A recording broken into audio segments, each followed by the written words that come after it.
السلام عليكم. النهارده هعمل لكم فيديو بامية في الفرن. هوريكم طريقتها مختلفة وهتعجبكم.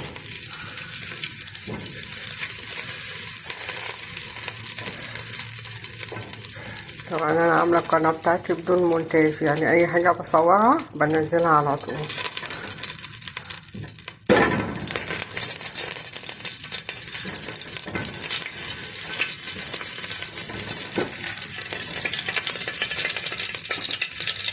هنزل دلوقتي بقطع اللحمة. معايا كيلو وربع لحمة موزة،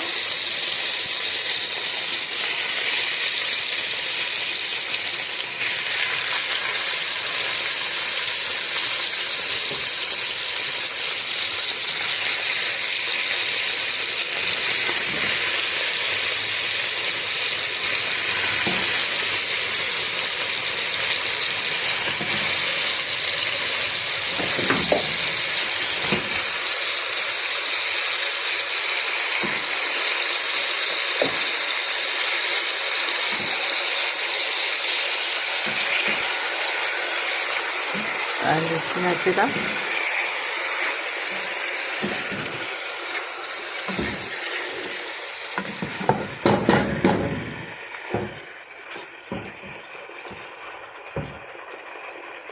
بحط عليها التوابل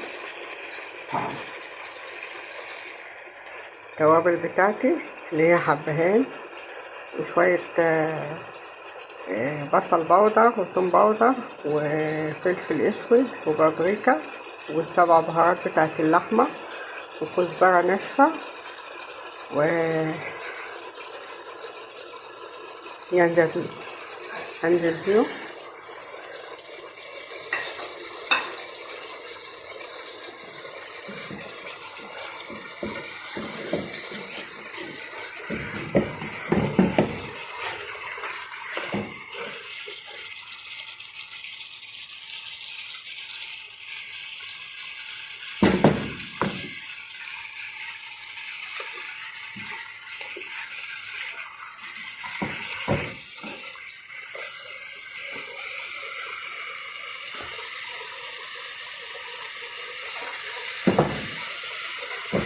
طبعا اللحمة من الموزة والتوابل اللي انا حطيتها طبعا مخليها ريحة تحفة واصلة للعمارة كلها.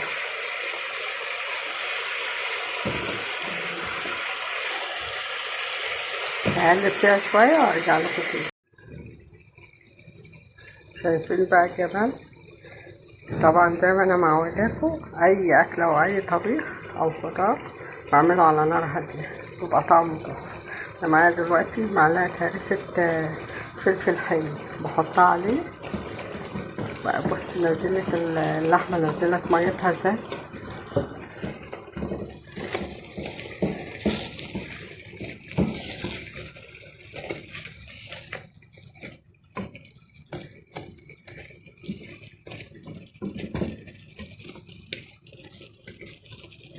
استنى لما تشرب ميتها شوية وننزل لها صلصة الطماطم.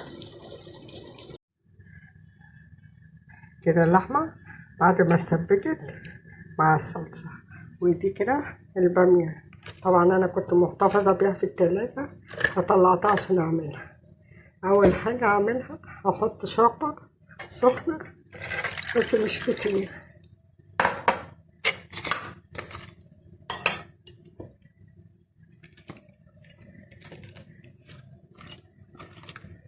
احط شوية ملح عشان طبعا ما كنتش حطيت ملح.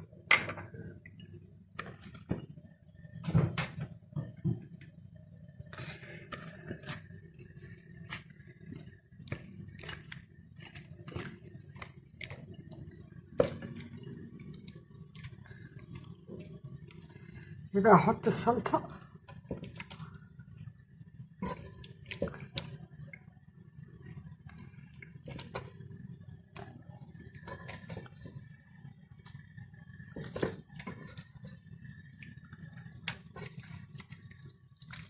احط اللحمة اقلبهم في بعض.